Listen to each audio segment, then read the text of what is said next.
Hello, je suis ravi de vous retrouver aujourd'hui pour débriefer la deuxième étape du Tour de France qui vient de se terminer. Une deuxième étape pleine de surprises, en partie en tout cas.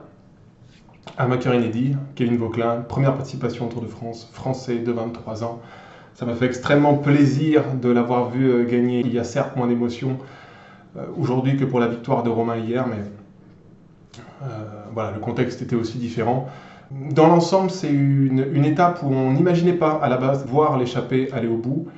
On se posait la question plutôt de voir si ça allait pas être les favoris, les mecs du général, qui allaient se disputer la victoire du côté de San Luca. Et en fin de compte, c'est vrai que la constitution de l'échappée, 11 hommes au début, quand on voit la constitution, le plus proche au général est déjà à plus de 15 minutes, donc il n'y avait pas d'intérêt à la DSM de Romain Bardet, qui était en contrôle de la course, de faire le forcing en protection du maillot jaune de Romain. Et puis surtout, ce qui a fait que l'échappée a pu prendre beaucoup d'avance jusqu'à 9 minutes, c'est aussi parce que les équipes des coureurs du classement général se sont désintéressées de la victoire d'étape aujourd'hui. Il y avait certes la place, on l'a vu dans le final, pour des Pogacar, des Vingegaard, des Evenepoel, de potentiellement imaginer une victoire d'étape, mais c'est peut-être trop tôt pour les grosses écuries pour se mettre en mouvement comme ça en début de tour. Deuxième étape, c'est une épreuve de 3 semaines. Bon, je pense qu'il y a eu la volonté de préserver un maximum les hommes, en vue notamment de l'étape de mardi, qui va être déjà très compliquée. Donc on s'est retrouvé avec deux courses dans la course, l'échappée pour une victoire d'étape, et les mecs du général qui se sont bien tapés dedans dans la montée de San Luca, surtout au deuxième passage. La première partie d'étape a été plutôt anecdotique, en tout cas jusqu'à l'entrée du circuit, c'est 2 tours de circuit. Je ne sais pas si ça prenait exactement les mêmes routes que celle du Tour d'Émilie, mais on avait cette montée et cette descente de San Luca, à l'image du Tour d'Émilie. Donc 2 tours de circuit, 2 montées de San Luca, une montée très difficile, cette montée dans le sanctuaire. Et donc je vous propose de passer tout de suite au déroulé de la course avec la première montée de San Luca.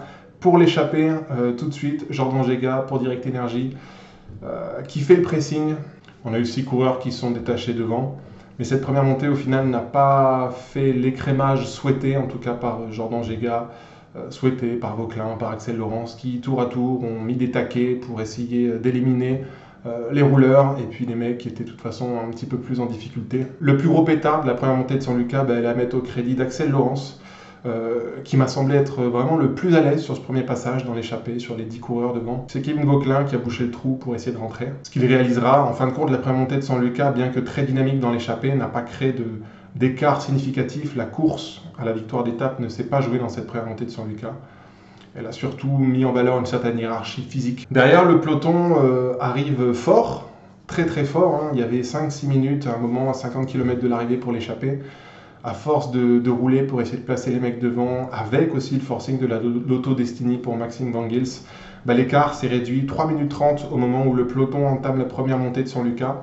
C'est Visma qui fait le pressing d'entrée avec Van Aert, avec Tige Benoot, pour placer Vingegaard et peut-être aussi pour tester Pogacar. On aurait imaginé l'inverse, Pogacar tester Vingegaard, mais quand on voit Visma entamer cette première montée de San Luca bien placée de façon très agressive, je me suis demandé à un moment si ça allait pas être, on n'allait pas voir Vingegaard tenter de décrocher Pogacar dans cette montée. Il n'en sera rien. Cette première montée sera assez discrète pour le peloton maillot jaune. Petite anecdote marrante quand même qui nous a un peu laissé imaginer la suite. J'ai pris un petit screenshot ici au moment où Pogacar se dresse sur les pédales pour aller chercher un bidon auprès d'un soigneur un peu plus haut. On a vu Evenepoel regarder 2-3 fois à gauche comme ça pour jauger Pogacar, se précipiter dans sa roue, Vingegaard également. Les deux étaient très méfiants, s'attendaient à une attaque de Pogacar. Même apparemment, dès le premier passage, ils ont été très vigilants parce qu'ils se sont jetés tout de suite sur le Slovène. Ça a été assez marrant quand même de voir tout le monde s'exciter dans la cabine des commentateurs.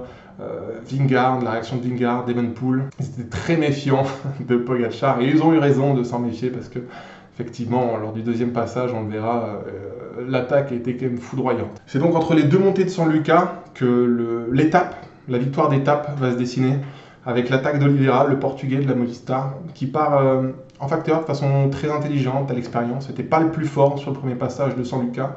Et donc il anticipe sur ce plat avant la deuxième ascension. Ça va être l'événement décisif, Oliveira qui s'en va.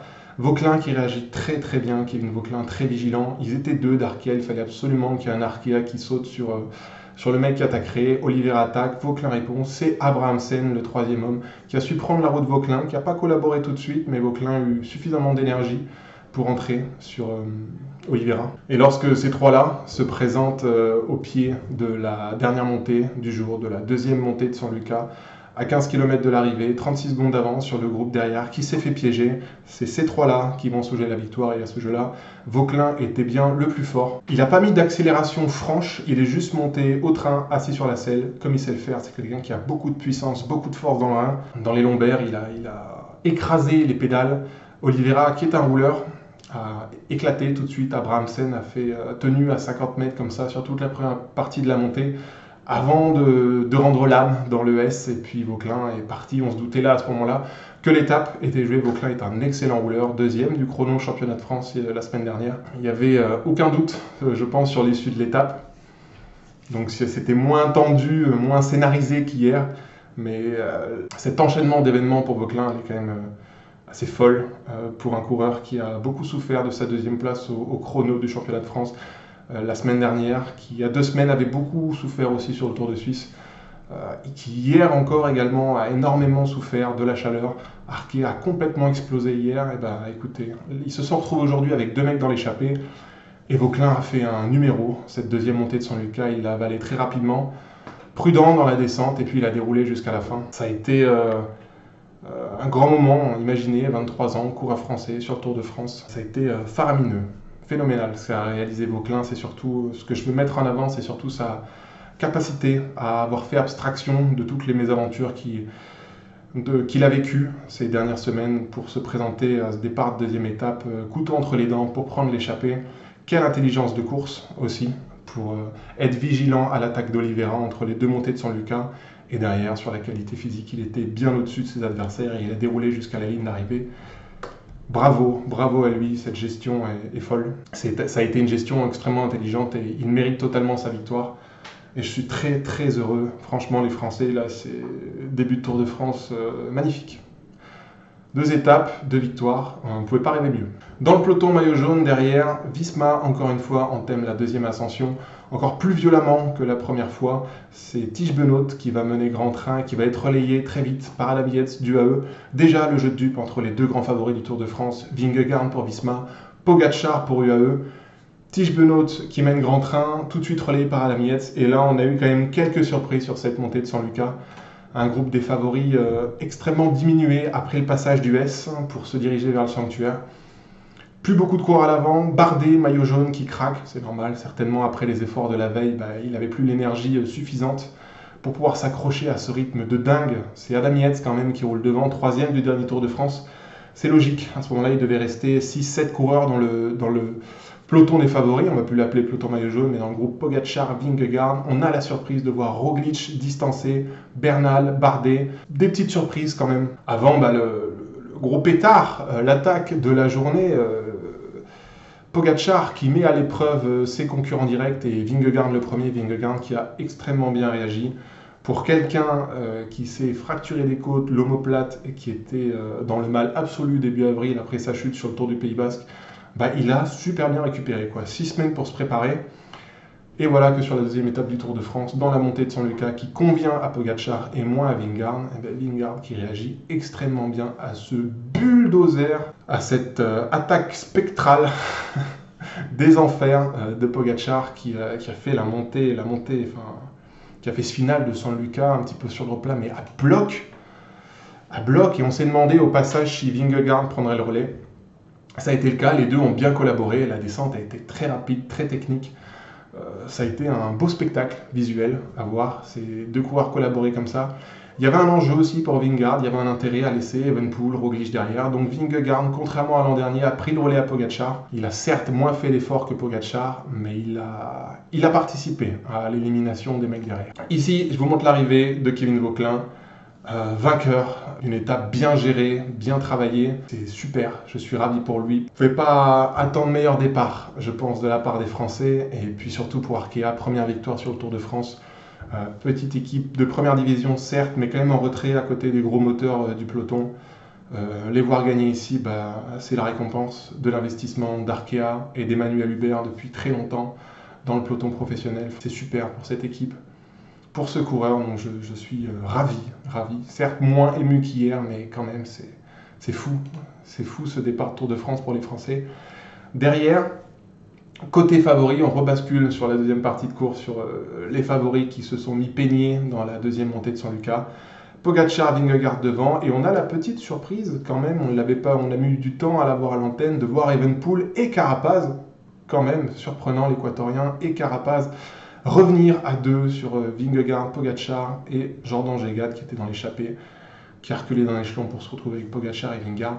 Donc voilà, les 4 gros favoris qui sont détachés dans cette dernière montée, dans ce final de Bologne, qui terminent ensemble. Pas d'écart au général, 4 coureurs se tiendront dans le même temps. C'est Pogacar qui prend le maillot jaune à Romain Bardet, qui a craqué dans la dernière montée de San Luca. Voilà, on devrait avoir Pogacar, Vingegaard, Evenepoel, Carapaz, Pogacar jaune et puis les 4 dans le même temps. Voilà, Roglic, c'est peut-être la déception du jour. La montée de San Luca, il la connaît très bien. Il a gagné 3 fois le Tour d'Émilie, qui se termine par cette montée de San Luca. Le Slovène a craqué aujourd'hui, doit perdre 22 secondes sur les 3 autres prétendants à la couronne absolue du Tour de France. Carapaz, c'est la bonne surprise du jour, lui qui avait quitté le Tour de Suisse blessé après une chute avec Bettiol. Voilà, le revoir ici, c'est un très bon grimpeur, un des meilleurs au monde, c'est un très bon puncher. Le voir dans cette condition-là, c'est très intéressant. Peut-être est-ce lui le 4e homme. On aura les réponses tout de suite mardi avec la montée du Galibier. Voilà, donc Vauclin l'étape, Pogacar le maillot jaune, pas d'écart entre Vingegaard et Pogacar. Le 4e bras de fer en 4 ans de course sur le Tour de France est lancé entre les 2 extraterrestres. Evenepoel et Carapaz semblent être les mieux armés juste après les 2 monstres. Et Roglic qui perd du temps derrière. Mais voilà, on a vu beaucoup de monde perdre du temps et craquer. Est-ce qu'on peut tirer les enseignements de cette montée courte ? Non, je pense qu'il va falloir attendre l'étape de mardi pour voir vraiment quelle est la valeur de tous ces coureurs, quelle va être la hiérarchie sportive. Bien sûr, le Tour de France est encore long, donc pas d'enseignement tiré de ces premières 48 heures. Mais voilà, du spectacle, Pogacar agressif, Vingegaard très bien, beaucoup mieux que imaginé, à l'image de Van Aert. Visma s'est très bien préparé. Donc voilà, je vais vous laisser avec classement d'étape. Écoutez, Vauclin qui gagne, Abrahamsen 2e. Très bonne 2 premières étapes d'Abrahamsen, c'est une très bonne surprise de ce début de Tour de France, très agressif. Après, c'est un petit peu anecdotique, et puis voilà, les favoris qui arrivent au compte-gouttes. 4, Carapaz, Evenepoel, Vingegaard, Pogacar, un groupe de favoris. Est-ce que certains outsiders ont perdu plus de temps et se sont pointés après ce petit groupe, le groupe Bardet? Je ne sais pas, on verra, mais dans l'ensemble, voilà, tout le monde se tient en 22 secondes. Peut-être que d'autres ont perdu un peu plus de temps. Mais de toute façon, c'est anecdotique. Voilà, on aura d'autres réponses mardi.